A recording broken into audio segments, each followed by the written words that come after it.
Madam मेरी आपसे request है कि आपको अगर तकलीफ हो रही है, मैं मोदी के खिलाफ कह रहा हूं, तो मुझे मत बुलाइए चैनल के ऊपर। आप अपना ओपिनियन मत दीजिए मैडम कि आप बीजेपी के स्पोक्स पर्सन की तरह कह रही हैं। देखिए मैडम, आप मेरे सवालात का जवाब हजम नहीं कर पा रही हैं, इसीलिए आप चले गए मेरे भाई पर।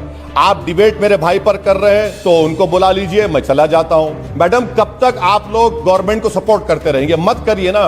अगर आप अच्छे हैं तो इस देश को अच्छा रखिए ना।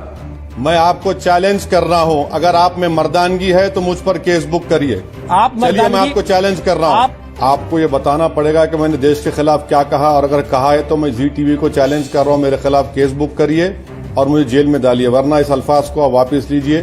बड़ा दिल नहीं दिखा सकते क्या मुसलमान? मैडम आपसे सीखना नहीं चाहूंगा, मैं अंबेडकर के दिए हुए संविधान को समझने की कोशिश कर रहा हूं। इस प्रोग्राम को खत्म होने से पहले आप मुझे झूठा साबित कर दीजिए।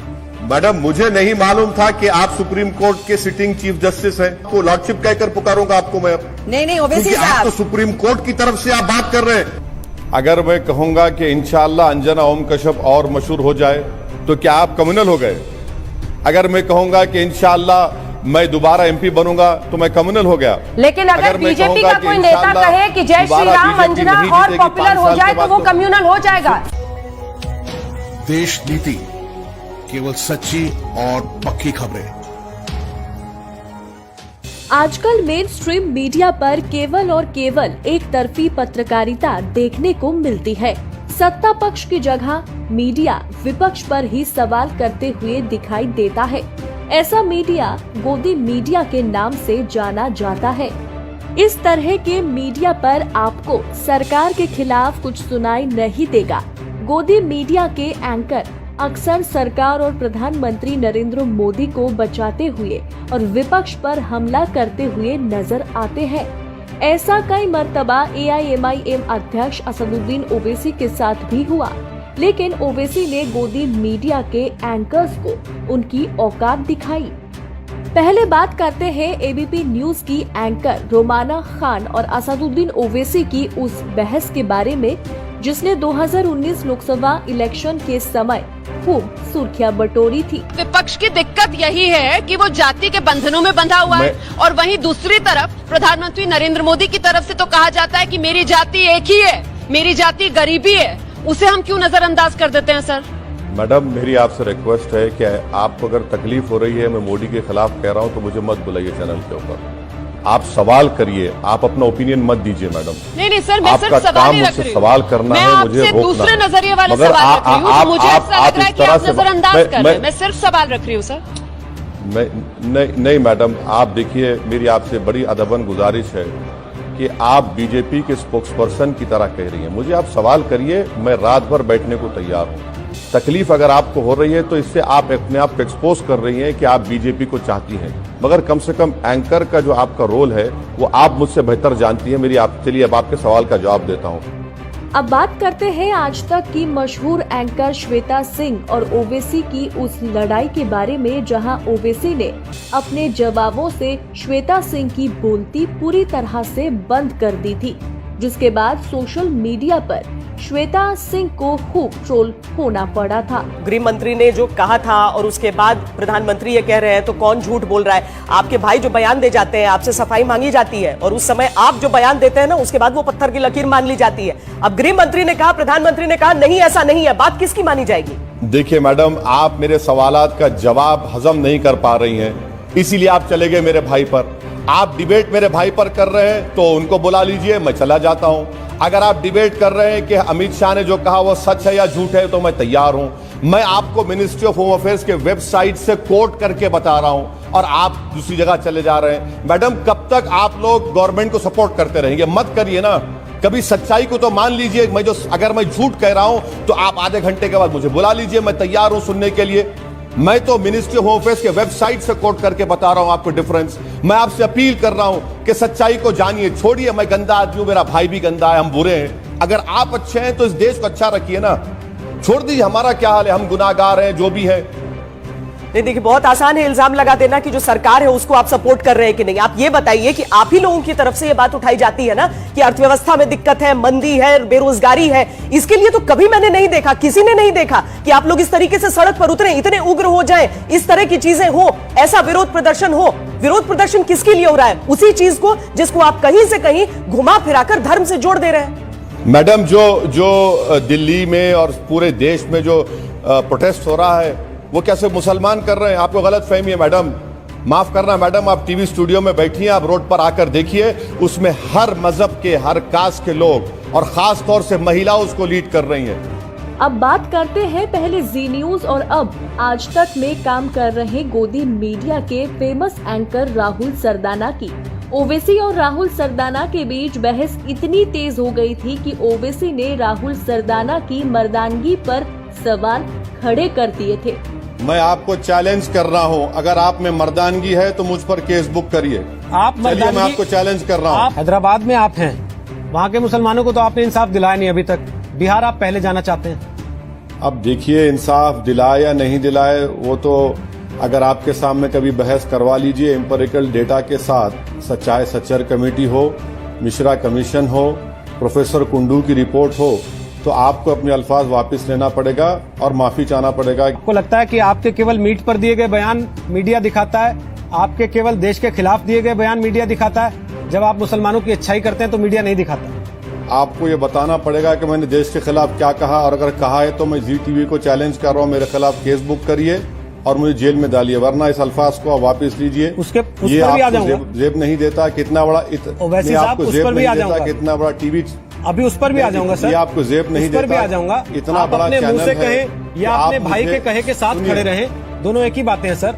सुनिए, अगर आप देश के तमाम मुसलमानों की नुमाइंदगी करते हैं तो आप अपने भाई की भी नुमाइंदगी करते हैं। आप जरा सुन तो लीजिए, आपने क्या कहा? मैंने देश के खिलाफ कहा। अगर मैं देश के खिलाफ कहा तो आपकी गीरत कहाँ चले गई? आप एक गद्दार को क्यों बुलाया अपने टीवी चैनल से? सर मेरा सवाल ये है, आप बताइए केस। सर आप एक सांसद भी हैं, असदुद्दीन ओवैसी आप एक सांसद भी हैं, आप इस तरह की बात सांसद भी हैं। नहीं, हम आगे आप एक वकील भी हैं। नहीं, हम आगे नहीं, आप एक वकील भी हैं, हम आगे नहीं बढ़ सकते जब तक कि आप मेरा एक बयान बताएंगे जो मैंने देश के खिलाफ कहा। आप अपने भाई के बयानों के साथ हैं कि नहीं? आप ये बताइए कि देश के खिलाफ मैंने क्या कहा? आप अपने भाई के बयानों के साथ हैं कि नहीं है? ये कहा कि मैंने देश के खिलाफ कहा। क्या कहा बताइए? मैंने कहा कि आप अपने भाई के बयानों के साथ हैं या नहीं है, मेरा ये सवाल है। आप उसके अलावा सब कह रहे हैं। मेरे भाई के, आप उसके अलावा सब कह रहे हैं। मेरे भाई के खिलाफ केस बुक हुआ, वो जेल को गए और कोर्ट ने उनको जमानत दी है। वो मसला कोर्ट में है। मैंने देश के खिलाफ क्या कहा वो आपको बताना पड़ेगा। मेरा सवाल ये है, आप अपने भाई के साथ हैं कि नहीं हैं? उन्होंने जो कहा वो देश के खिलाफ था कि नहीं था? कैसा देश के खिलाफ है वो कोर्ट तय करेगा। आप कोर्ट हैं, आपको लॉ ऑफ एविडेंस मालूम। मैं आपको चैलेंज कर रहा हूं, अगर आप में मर्दानगी है तो मुझ पर केस बुक करिए। चलिए, मैं आपको चैलेंज कर रहा हूं। राम मंदिर के फैसले आने के बाद नंबर 1 गोदी मीडिया चैनल जी न्यूज के एंकर खूब मोदी भक्ति दिखा रहे थे।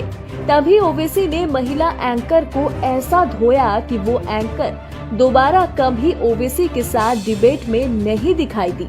ओवैसी साहब, यहाँ आपको ये समझना होगा कि 100 करोड़ हिंदू हैं इस देश में। उनकी भावनाएं सीधे सीधे जुड़ी हुई हैं अयोध्या के साथ, श्री राम मंदिर के साथ। क्या ये मौका नहीं है आपके लिए कि आप दरिया दिली दिखाएं? इस बार बड़ा दिल नहीं दिखा सकते क्या मुसलमान? मैडम, आपसे सीखना नहीं चाहूंगा। मैं अंबेडकर के दिए हुए संविधान को समझने की कोशिश कर रहा हूं और आप आस्था की बुनियाद पर, हिंदू आस्था, हिंदुत्व की आस्था में डूबकर आप इस तरह का सवाल एक ऐसे शख्स से कह रहे हैं जिसकी जिंदगी का मकसद हिंदुस्तान की कॉन्स्टिट्यूशन को अपहोल्ड करना है। मैंने आपको शुरुआत में कहा कि मैंने सुप्रीम कोर्ट के इस फैसले का वेलकम करते हैं। क्या मैं कंटेम कर रहा हूं? क्या मिस्टर रविशंकर का स्टेटमेंट आपने जी टीवी पर नहीं दिखाया? चलिए, आप उसको गलत प्रूफ कर दिए असदुद्दीन ओवैसी को। इस प्रोग्राम को खत्म होने से पहले आप मुझे झूठा साबित कर दीजिए। अगर देखिए, उन्होंने किसी एक के पक्ष में ये फैसला सुना दिया तो एक समुदाय में हमेशा खटास रहेगी। सुप्रीम कोर्ट ये नहीं चाहता। आप चाहते हैं कि एक समुदाय में खटास हमेशा बनी रहे? मैडम, मुझे नहीं मालूम था कि आप सुप्रीम कोर्ट के सिटिंग चीफ जस्टिस हैं। अभी इंकशाफ हो रहा है, वो मुबारकबाद देता हूं आपको, लॉर्डशिप कहकर पुकारूंगा आपको मैं। नहीं ओवैसी क्योंकि आप साहब, तो सुप्रीम कोर्ट की तरफ से आप बात कर रहे हैं। मैडम मुबारकबाद देता हूं मुझे। मैडम एक काम करते हैं ना, चलिए आप मेरी गर्दन कटवा दीजिए, इत्मीनान हो जाएगा सबको, कर लीजिए। मेरे जिस्म के एक नहीं 50 टुकड़े कर दीजिए, बीजेपी से मुद्दा चला जाएगा। कर दीजिए ना मैडम। अगर अब नौबत इस बात पर आ चुकी है तो चलिए हम तैयार हैं, अब क्या कर सकते हैं। शुक्रिया, आप जब से हिंदू बात करके हम पे आ गई, मुबारक आपको। असदुद्दीन ओवैसी और अंजना ओम कश्यप में आए दिन तीखी नोक-झोंक होती रहती है, लेकिन अभी जो वीडियो हम आपको दिखाएंगे उसमें आपको देखने को मिलेगा किस तरह से ओवैसी ने गोदी मीडिया की नायिका अंजना की धज्जियां उड़ाई है। जो खुलकर हिंदू और मुस्लिमों में दरार पैदा करते हैं ऐसी बातें करके, जो आप भी अपने भाषणों में कैंपेन ट्रेल मैंने आपका किया ओवैसी साहब, आप भी बार बार कहते थे इंशाअल्लाह ये मोदी जाएगा। आप भगवान का नाम, आप अपने खुदा का नाम ले सकते हैं, तो फिर ये पार्टी क्यों पीछे रहे? क्योंकि इनको भी लगता है कि इसी के जरिए हम अपने हिंदू वोटर्स को पोलराइज करेंगे। 2 सवाल आपसे पूछा है, ध्रुव त्यागी की अगर हत्या होती है तो उसकी जवाबदेही किसकी बनती है?